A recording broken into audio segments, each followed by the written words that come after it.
चलिए भाई आगे आज शुरू करते हैं। और अगला जो आयन होगा वो है by sulphide ion.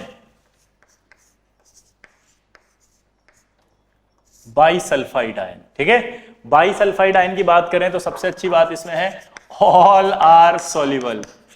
O my God, all are soluble, yes, सारे सॉल्युबल होंगे भाई, कोई टेंशन नहीं है हमें, सब सॉल्युबल है। क्लियर? तो यहां पर कोई टेंशन नहीं है, सब सॉल्युबल चल रहे हैं, ठीक है ना। तो सारे सॉल्युबल होंगे, ठीक। अब बात आएगी इसमें टेस्ट की। तो यहां पर आएगा आपका टेस्ट विद एसिड। तो सब हमें पता है बाई सल्फाइड में अगर हम H+ डालेंगे तो SO2 गैस निकलेगी, ठीक है। बाई सल्फाइड में अगर हम क्या डाल देंगे एसिड तो SO2 गैस निकलेगी। SO2 गैस को कैसे आइडेंटिफाई करते हैं ये हमको पता है। कैसे करते हैं बताओ?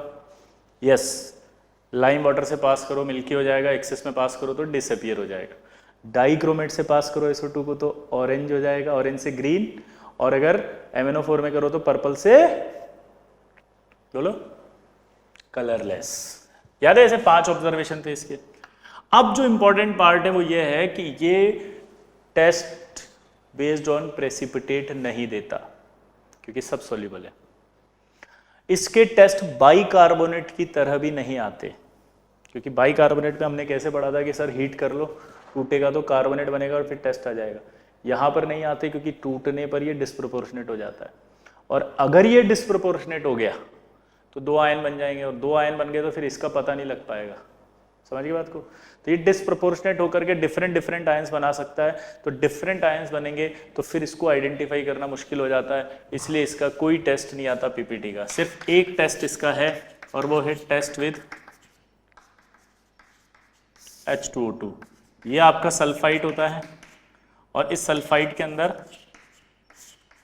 आप H2O2 डालें, ठीक है, एक, और एक आप जो है वो बाई सल्फाइड के अंदर H2O2 डालें 2, तो क्या होगा देखो, ये सल्फाइड प्लस H2 में आ जाएगा, सल्फेट सॉरी प्लस, ये भी आपका, और ये प्लस आ जाएगा H+ में। ये H+ फ्री होगा अंदर, H+ फ्री हो गया और फिर वापस वो सल्फाइड जो है वो सल्फेट में चला गया। तो यानी कि ये जो मीडियम रहेगा ये मीडियम रहेगा एसिडिक। ये जो H2O2 थे ऑक्सीडाइजिंग एजेंट होता है, तो ये इसको ऑक्सीडाइज कर रहा है सल्फेट में, इसको भी ऑक्सीडाइज कर रहा है सल्फेट में, और H+ फ्री हो रहा है। तो यानी कि जो सल्फाइड है वो जब H2O2 से रिएक्ट कर रहा है तो उसका जो सॉल्यूशन है वो कैसा है? न्यूट्रल। लेकिन जब आप बाई सल्फाइड से करा रहे हैं तो उसका जो सॉल्यूशन है वो कैसा है? उसका जो सॉल्यूशन है वो कैसा है? एसिडिक। इसका जो सॉल्यूशन है वो कैसा है? एसिडिक। उसका जो सॉल्यूशन है वो कैसा है? एसिडिक।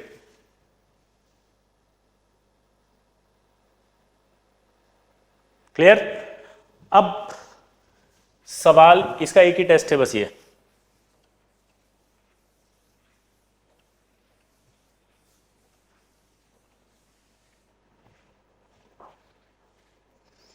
अब सवाल ये है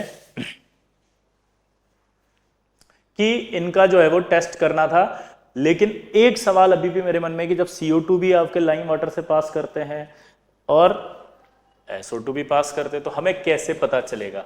तो सवाल यहां पर आ रहा है डिस्टिंक्शन बिटवीन कार्बोनेट और सल्फाइड। हेडिंग क्या है इसका? Distinction between carbonate and sulphide. क्या है बताओ? Distinction between carbonate and sulphide. तो कार्बोनेट एंड सल्फाइड की जब बात करें तो ये आपका टेस्ट ट्यूब है और आपने ये मान लिया कि इसके अंदर कार्बोनेट और सल्फाइड दोनों है, तो इसमें आप सबसे पहले डाइल्यूट HCl डालो। देखो इधर देखो, पहले आराम से, कुछ नहीं करना यार, मिक्सचर है, ये मिक्सचर दे दिया। अब आपसे कहा कि इसमें सल्फाइड है कि कार्बोनेट है बता, मैंने क्या करा, टेस्ट ट्यूब लिया, उसमें डाल दिया, सोडा एक्सट्रैक्ट सोल्यूशन तैयार हो गया। अब इसमें एसिड डाला, एसिड डालते नो डाउट इसमें से क्या होगा, अगर कार्बोनेट होगा तो CO2 निकलेगी, और अगर सल्फाइड होगा तो SO2 निकलेगी, और अगर दोनों होगा तो दोनों गैसों का मिक्सचर बाहर आएगा। क्लियर सबको? उस मिक्सचर को हमें पास कराना है डाइक्रोमेट सॉल्यूशन से। उस मिक्सचर को हमें पास कराना है डाइक्रोमेट सॉल्यूशन से। उस मिक्सचर को पास कराना है रे डाइक्रोमेट सॉल्यूशन से रे। पूछो क्यों? क्योंकि अगर इस मिक्सचर में SO2 हुई तो ये डाइक्रोमेट का ऑरेंज सॉल्यूशन वो ग्रीन कर देगी।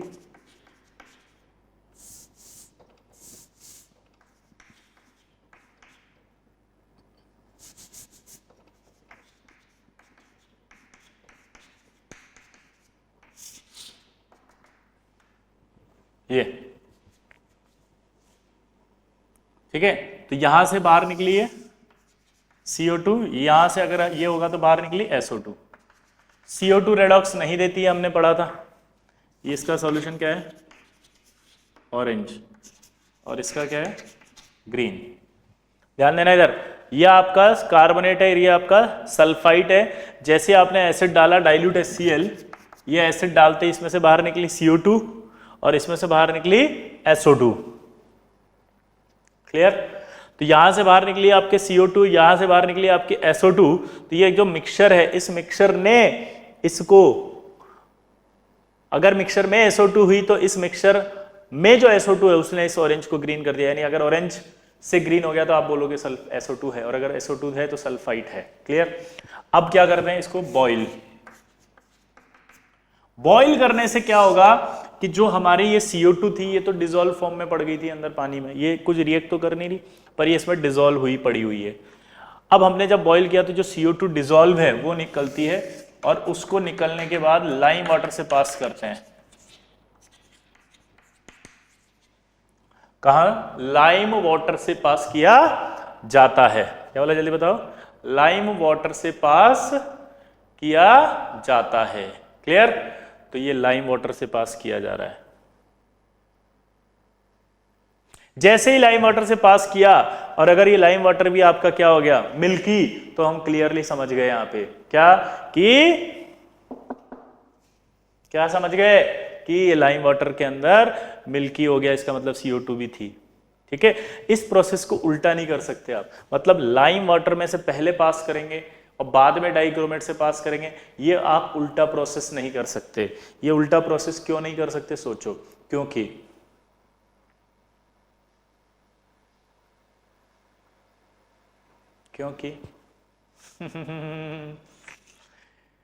क्योंकि दोनों गैसें लाइम वाटर को मिल्की कर देती तो आपको कैसे पता चलता किसने क्या किया भाई? यहां पर तो हमें पता चल रहा है कि सिर्फ SO2 ही इसको ऑरेंज से ग्रीन करेगी। तो अगर ये ऑरेंज से ग्रीन हुआ तभी पता चलेगा कि SO2 है, अगर ये ऑरेंज से ग्रीन नहीं हुआ तो पता ही नहीं, SO2 का मना कर देंगे कि नहीं है। फिर ये CO2 अगर होगी तो इसमें डिसॉल्व होगी, बॉइल कर लेंगे CO2 निकल जाएगी, और लाइम वाटर मिल्की हो गया तो CO2 भी थी। खास बात यह है कि ये पूरा भरा हुआ है, इसलिए जितनी भी SO2 थी वो सारी रिएक्ट हो जाती है, क्योंकि तो बहुत सारा है ना, भरा हुआ सॉल्यूशन है, तो ये सारी SO2 यहाँ कंज्यूम हो जाती है। SO2 बचती नहीं है, फिर सारी SO2 सल्फेट में चली गई, इसलिए अंदर जो भी गैस है वो सिर्फ कौन सी बची? CO2। इस तरह से डिस्टिंक्शन किया जाता है इन दोनों का। ये जो एरो लगा रहा हूं ना, इसका मीनिंग आप समझ गए होंगे, गैस को पास करना है, और गैस को पास करते हैं उसके अपैरेटस होते हैं, ये आपको सब समझ में आ रहे होंगे। तो प्लीज आप इस तरह के उटपटांग डाउट मत पूछना, इसको उड़ाया होगा तो उड़ गई होगी, फिर कैसे गई होगी, ऐसे नहीं। ठीक है?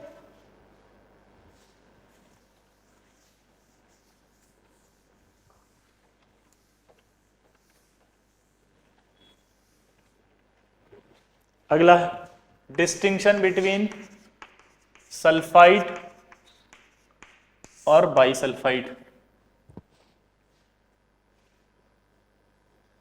क्लियर? अब देखो, आप ये किया, अब इसमें हो सकता है कि सल्फाइड हो और हो सकता है कि बाई सल्फाइड हो। तो इसमें सबसे पहले हम डालते हैं BaCl2। BaCl2 डालती अगर सल्फाइड होगा तो वाइट PPT ऑफ BaSO3 आ जाएगा। ठीक है? उसके बाद इसको क्या कर लेंगे हम? फिल्टर। ये फिल्टर कर लिया, फिल्टर करने पर ये जो व्हाइट PPT का BaSO3 है वो तो यहीं रह गया। फिल्टर करने पर जो ये BaSO3 है वो तो यहीं रह गया, आया ना? और अंदर आ गया फिल्ट्रेट। अब दिमाग की बत्ती जलाओ, अगर इसमें सल्फाइड था वो तो BaSO3 में चला गया, बाईसल्फाइड अगर होगा तो वो यहाँ सोल्यूबल होगा और फिर फिल्टर करेंगे तो पीपीटी ये तो बाहर निकल जाएगा और बाईसल्फाइड फिल्ट्रेट में आ जाएगा ये। अब इसमें हम डाल देंगे H2O2।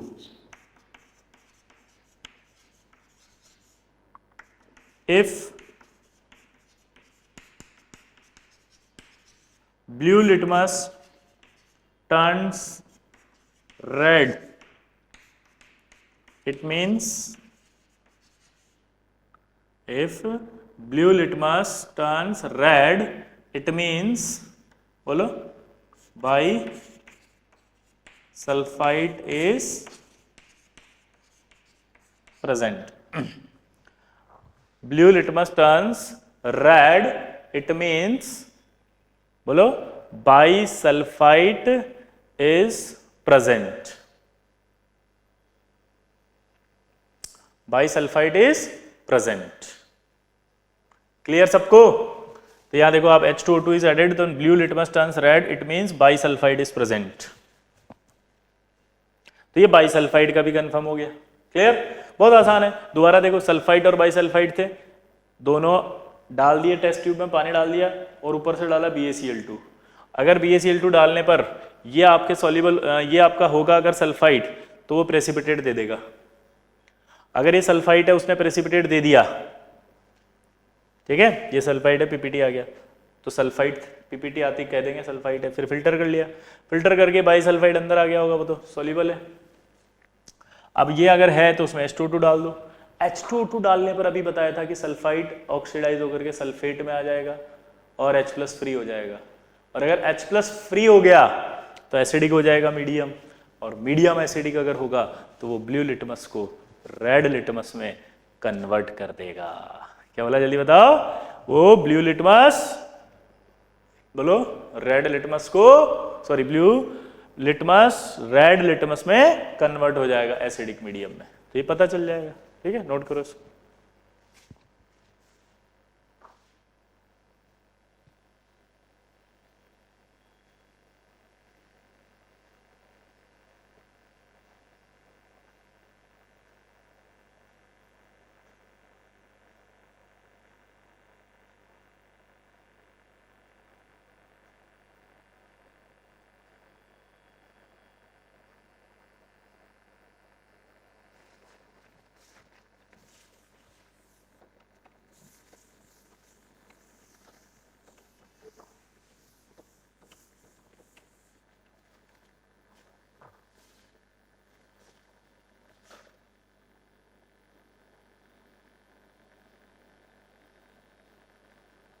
क्लियर? इधर देखो, अब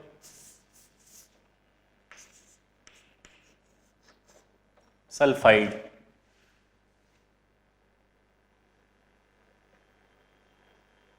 ठीक है, सल्फाइड की बात करें अगर अपन तो ऑल आर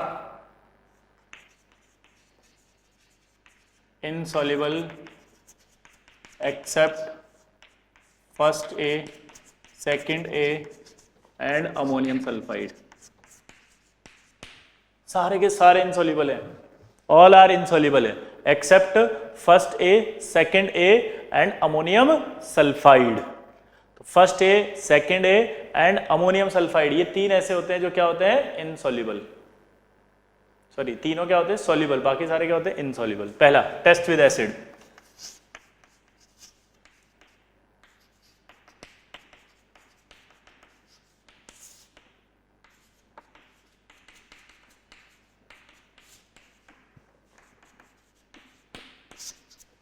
जैसे आप सल्फाइड में H+ डालोगे तो तुरंत आपके H2S गैस बाहर आएगी। याद है आपको?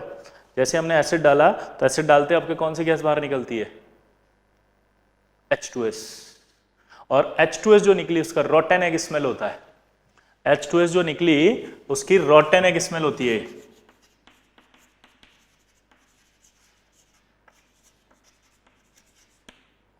क्या होती है? Rotten egg smell. लेकिन ये जो स्मेल होती है तो प्राइमरी आइडिया देती है, मैंने बताया था।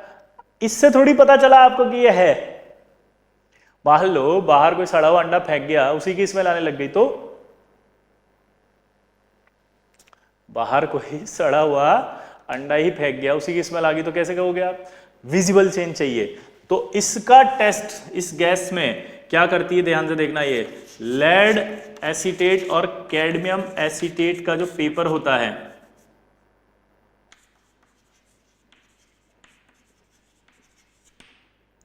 टर्न्स येलो, ठीक है, lead acetate paper turns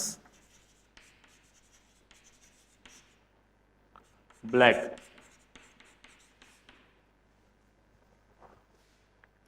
cadmium acetate paper turns yellow, और बोलो लेड पेपर ब्लैक। कैसे, जरा देखना इधर। मान लो आपकी टेस्ट ट्यूब है, अब आपने इस टेस्ट ट्यूब के अंदर एसिड डाला, एसिड डालते आपके क्या बाहर निकला यहां से, बोलो क्या बाहर निकला? H2S gas, रोटेनिक smell. हाँ, फिर आपने क्या किया इसमें, क्या किया, फिर आपने क्या किया इसमें,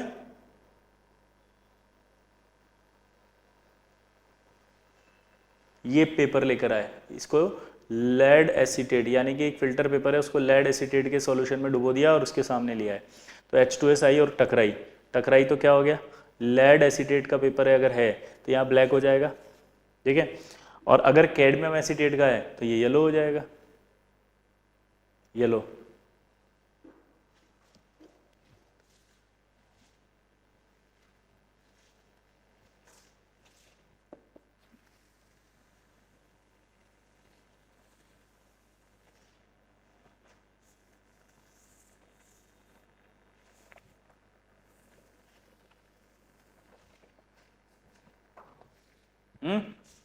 अब पहला टेस्ट बेस्ड ऑन पीपीटी,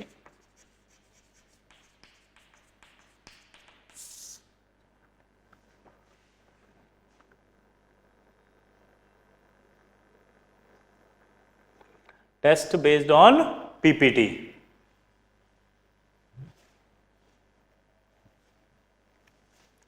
पहला, इसको अपन डायरेक्ट ऐसे लिखते हैं, ठीक है, डायरेक्ट,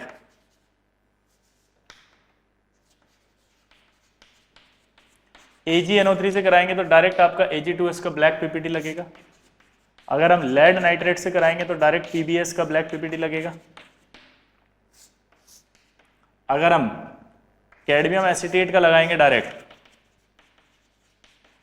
तो आपका CdS का येलो पीपीटी बनेगा, और अगर हम Hg नाइट्रेट का लगाएंगे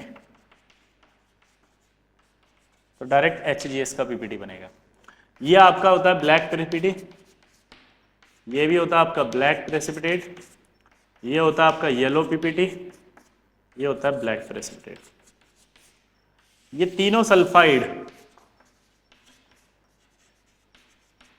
soluble in hot and concentrated HNO3 में होते हैं।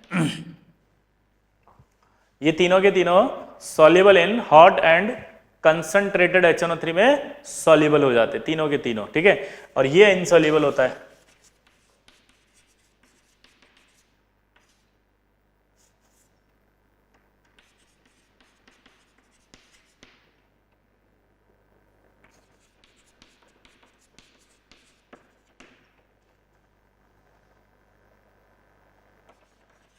बट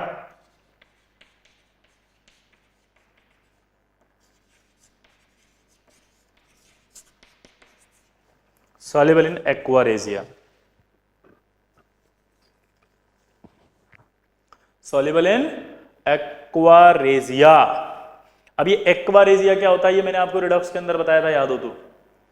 ये एक्वारेजिया क्या होता है, ये रिडॉक्स के अंदर बताया था मैंने, HNO3 प्लस HCl, ये रिएक्ट करके बनाते हैं NOCl plus water plus Cl, वो Cl इससे रिएक्ट करेगी Hg से और Hg को HgCl2 बना देगी। HgCl2 सॉल्युबल होता है, इसलिए मरकरी में सॉल्युबल हो जाएगा, सॉरी ये मरकरी एक्वारेजिया में सॉल्युबल हो जाएगा, ठीक है, क्लियर। ये पीपीटी रिएक्शन है, दोबारा से बोलेंगे फटाफट फटाफट। सल्फाइड की रिएक्शन जब AgNO3 से कराते हैं तो आपके Ag2S का ब्लैक प्रेसिपिटेट बनता है। सल्फाइड की जब लेड नाइट्रेट से कराए तो PbS का ब्लैक पीपीटी, कैडमियम से कराए तो CdS का येलो, और HgNO3 से कराए तो HgS का ब्लैक। ये तीनों सॉल्युबल होते हैं किसमें? Hot and dilute concentrate HNO3 से, डाइल्यूट भी बोल सकते हो आप, ठीक है। और ये HgS जो है वो सॉल्युबल होता है, इनसॉल्युबल होता है हॉट एंड कंसंट्रेट HNO3 में, बट सॉल्युबल हो जाता है किसमें? In aqua regia.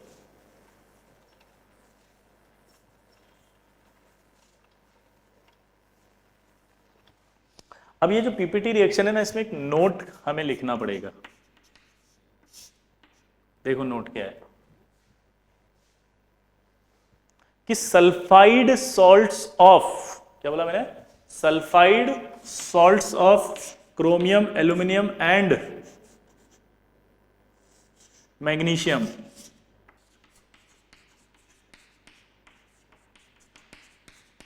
do not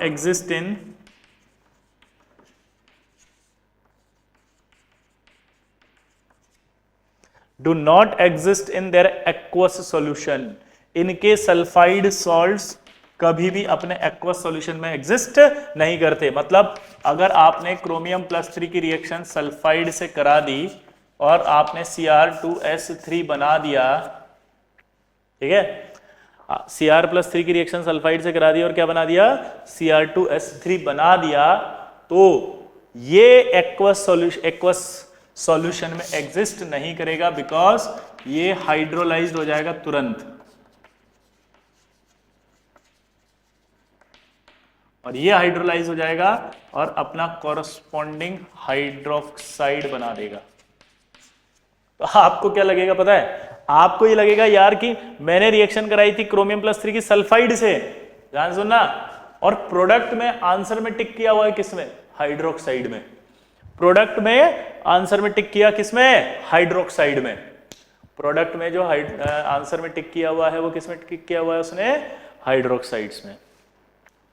किसमें टिक किया हुआ है? हाइड्रोक्साइड में।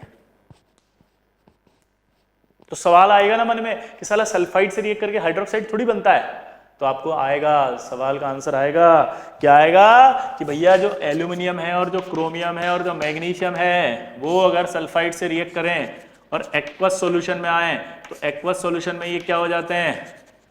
हाइड्रोलाइज्ड, और हाइड्रोलाइज्ड होकर के अपना कॉरस्पॉन्डिंग क्या बना लेते हैं?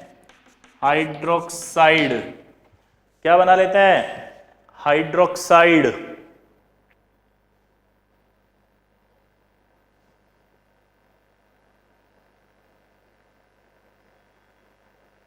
क्लियर?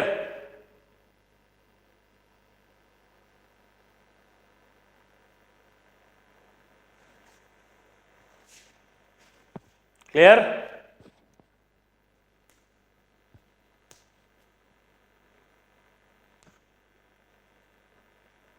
नोट करो इसको, बहुत इंपॉर्टेंट है ये, फंस जाते हैं अपन।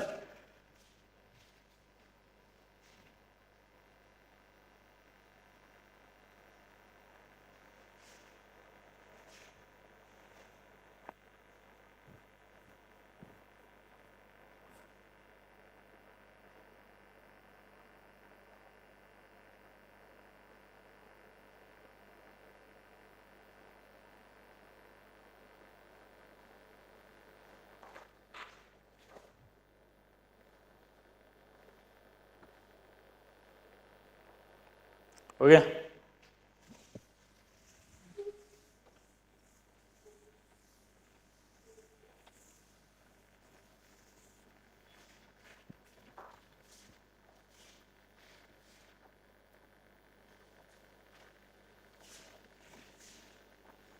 क्लियर? अब इधर देखो, अब आएगी रेडॉक्स रिएक्शन। ये आपकी पीपीटी रिएक्शन समाप्त हुई। रेडॉक्स, पिछली क्लास में मैंने इसकी रेडॉक्स पढ़ाई थी, याद हो तो। सल्फाइड से बनता है H2S, और H2S ने क्या किया था? MnO4- का पिंक और पर्पल कलर कलरलेस, डाइक्रोमेट का orange colour green, bromine water का ब्रोमीन कलर कलरलेस, Fe+3 का येलो सोल्यूशन Fe+2 ग्रीन, और IO3- कलरलेस सा, उससे रिएक्ट करा इसने I2 बनाई, I2 ने स्टार से रिएक्ट किया और स्टार से रिएक्ट करके बनाया डीप ब्लू। क्लियर सबको? तो यहां पर आपको बात समझ में आई कि नहीं आई? क्या कि ये रेडॉक्स शो कर रहा है। क्लियर। एक रिएक्शन इसकी और फेमस रिएक्शन है और वो है आपकी SO2 से। अगर आप इन दोनों को देखें तो कल अपन ने पढ़ा था कि SO2 ऑक्सीडाइजिंग एजेंट भी है और रिड्यूसिंग एजेंट भी है, ठीक है। और यहां अगर आप देखोगे तो ये ओनली रिड्यूसिंग एजेंट है। तो जब SO2 की रिएक्शन इससे कराओगे तो यहां पर ये तो इसकी तरह बिहेव करेगा, ऑक्सीडाइजिंग एजेंट की तरह, ठीक है। और मैंने कहा था कि अगर ऑक्सीडाइजिंग एजेंट की तरह बिहेव करेगा तो सल्फर में जाएगा, और सल्फाइड भी सल्फर में ही जाता है, तो नेट प्रोडक्ट सल्फर बना।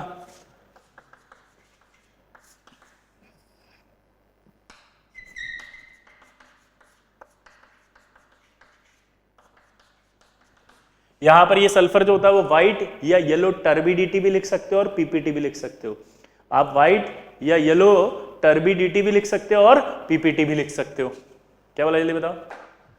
व्हाइट पीपीटी भी लिख सकते हो और टर्बिडिटी भी लिख सकते हो, ठीक है। अब इधर देखो आप, ये रिएक्शन में हुआ क्या, ये रिएक्शन में हुआ +4 और ये -2। तो अगर ये +4 और ये -2 है, दोबारा बोलना, ये अगर +4 और -2 है तो ये -2 से यहां गया 0, यानी ये क्या हुआ? ऑक्सीडेशन। और यहां से यहां गया तो ये क्या हुआ इसका? रिडक्शन। तो इसका मतलब क्या निकला कि यहां से यहां गए तो ये क्या हुआ? रिडक्शन। यहां से यहां गए तो क्या हुआ? ये ऑक्सीडेशन। क्लियर। यानी कि एक ऐसी रिएक्शन है जिसमें ऑक्सीडेशन भी हो रहा है, रिडक्शन भी हो रहा है। मतलब ध्यान सुनना, ये एक ऐसी है जिसमें ऑक्सीडेशन भी हो रहा है, रिडक्शन भी हो रहा है। मतलब आफ्टर रिएक्शन जो एलिमेंट डिफरेंट ऑक्सीडेशन स्टेट में थे वो सेम ऑक्सीडेशन स्टेट में आ गए। ऐसी रिएक्शन को बोलते हैं कॉम्प्रोपोर्शनेशन रिएक्शन। जैसे होती है ना डिसप्रोपोर्शनेशन। डिसप्रोपोर्शनेशन में एक ही एलिमेंट का ऑक्सीडेशन और रिडक्शन होता है। क्या बोला बताओ मैंने? एक ही एलिमेंट का ऑक्सीडेशन और रिडक्शन होता है, और कॉम्प्रोपोर्शनेशन में उल्टा होता है। आफ्टर रिएक्शन दो अलग अलग ऑक्सीडेशन स्टेट में है अगर एलिमेंट, तो रिएक्शन के बाद वो एक ही ऑक्सीडेशन स्टेट में आता है। ये एक ही ऑक्सीडेशन स्टेट में आ गया। किसमें आ गया? ये एक ही ऑक्सीडेशन स्टेट में। किसमें आ गया? एक ही ऑक्सीडेशन स्टेट में। क्लियर। तो कॉम्प्रोपोर्शनेशन रिएक्शन नोट कर लेना इसको। इसी तरह से रिएक्शन विद, सॉरी नोट करो पहले इसको।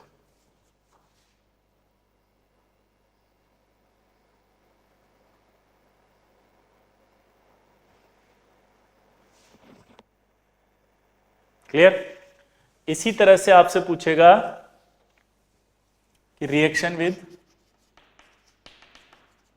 I3-। अब ये I3- की रिएक्शन जब H2S से कराई जाएगी तो ये I3- को पहले समझना पड़ता है हमें, कैसे होता है ये होता है I2 और I-। I3- को क्या बोलते हैं अपन? I-, इसको अपना लोन पेयर दे रहा है I2 को, ये है। जब ये रिएक्शन होती है तो ये तो रिड्यूसिंग एजेंट है, तो ये रिड्यूसिंग एजेंट है तो इसको किस में लिया आएगा? माइनस, और खुद किस में आ जाएगा? सल्फर। और सल्फर का वही येलो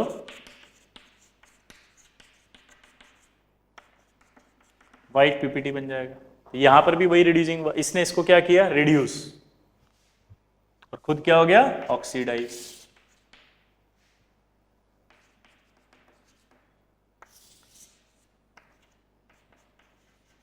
देखो इधर, ये I2 से क्या बन गया? I-। क्या बन गया I2 से? I-।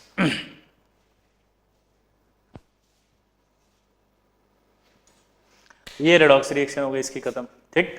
तो यानी अपन ने क्या पढ़ा? टेस्ट विद एसिड पढ़ लिया, टेस्ट विद रेडॉक्स हो गया, टेस्ट बेस्ड ऑन पीपीटी हो गया। अब बचा क्या? Specific test. तो अगला टेस्ट इसका बहुत इंपॉर्टेंट टेस्ट है भाई।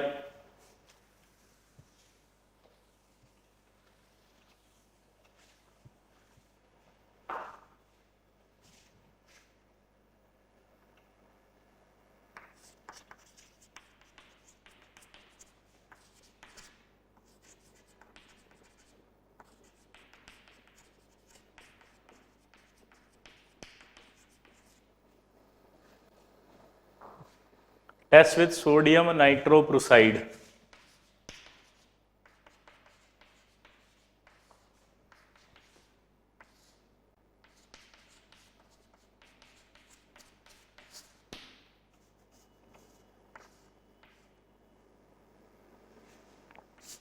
ये होता है सोडियम नाइट्रोप्रोसाइड। इसका कलर मैंने बताया था ब्राउनिश रेड। इसका जो कलर था वो क्या था? Brownish red. क्या था? Brownish red.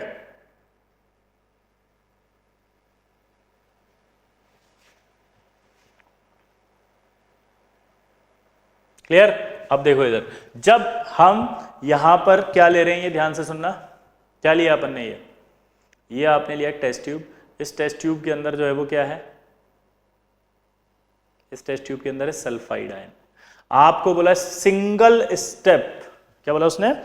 Single step. एक स्टेप के अंदर आपको बताना है कि यहां पे, एक स्टेप में बताना है आपको कि यहां पे सल्फाइड है या नहीं है। तो आप कुछ नहीं करेंगे, जाएंगे लैब में और सीधा सोडियम नाइट्रोप्रोसाइड उठाएंगे और इसमें ऐड कर देंगे। जैसे ही आपने इसमें ये ऐड किया, रिएक्शन होगी तुरंत, और रिएक्शन होके बनेगा एक कंपाउंड, ये FeCN5NOS। इसका नाम होगा सोडियम थायो नाइट्रोप्रोसाइड। क्या नाम होगा इसका बताओ? इसमें सोडियम थायो नाइट्रोप्रोसाइड। क्या नाम होगा? सोडियम थायो नाइट्रोप्रोसाइड। और ये पर्पल कलरेशन में आ जाएगा।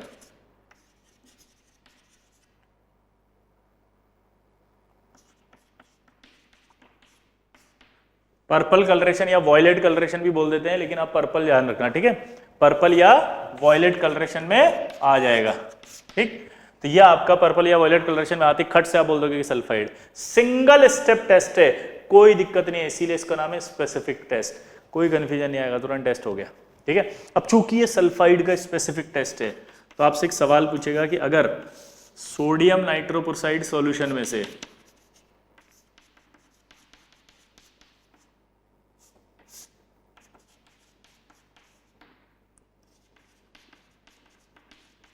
सोडियम नाइट्रोप्रोसाइड सॉल्यूशन में से अगर H2S पास की जाए तो क्या होगा? क्या बोला उसने? सोडियम नाइट्रोप्रोसाइड सॉल्यूशन है, इस सोडियम नाइट्रोप्रोसाइड सॉल्यूशन में से H2S पास की जाए तो क्या होगा? तो बताओ क्या होगा? सिंगल स्टेप टेस्ट था, जल्दी बताओ।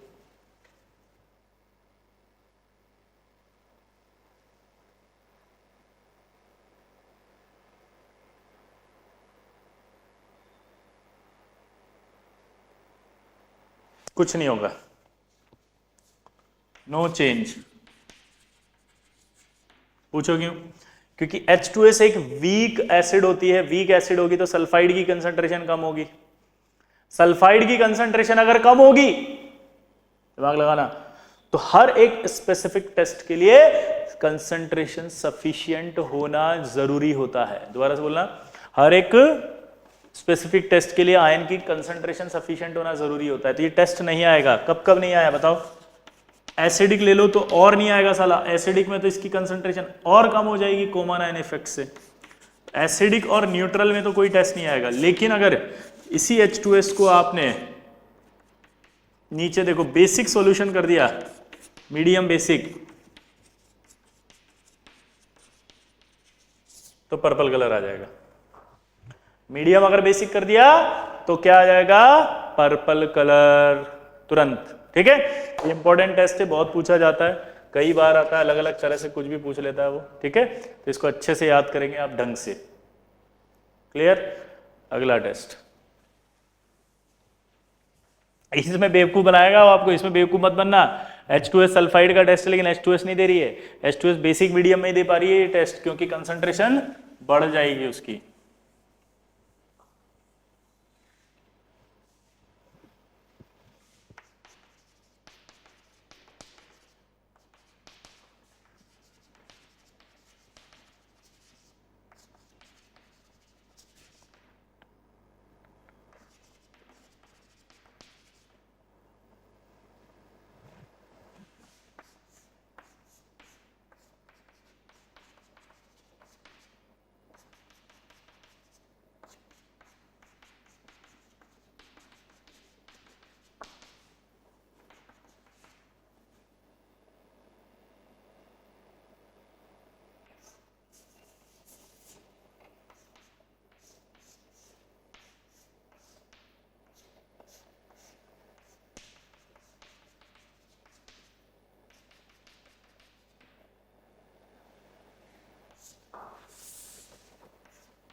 छोटा पड़ गया यार ये।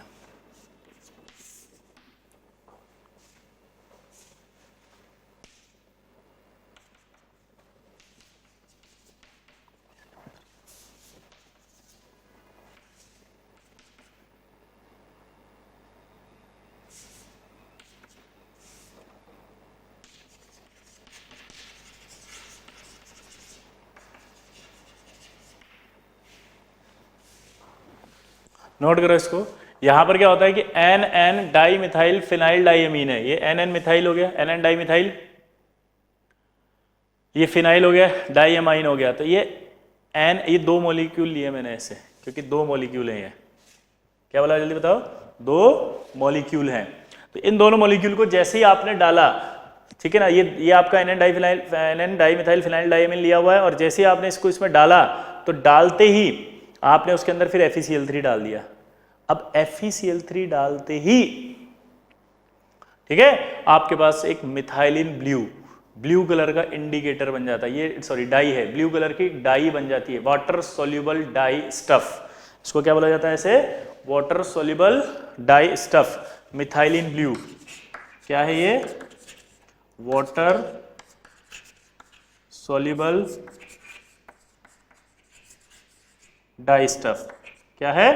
Water soluble die stuff. Note करो। तो ये भी बहुत सिंपल सा टेस्ट है, कुछ नहीं है भाई। H2S पास करी और एन डाई मिथाइल अंदर और FeCl3 डाली तो क्या कलर आएगा? तो आप बोल दोगे मिथाइलिन ब्लू बोलेगी, ब्लू कलर की डाई है, ब्लू कलर की ही डाई है ये, इसका कलर भी ब्लू ही होगा। मिथाइलिन ब्लू इसका नाम है और ब्लू इसका कलर है, वाटर सोल्यूबल डाई स्टफ है। नोट करो इसको फटाफट, चलो।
डीपीपी कर लेना भाई इसके आगे वाली, ठीक है, सल्फाइड आयन इसमें है।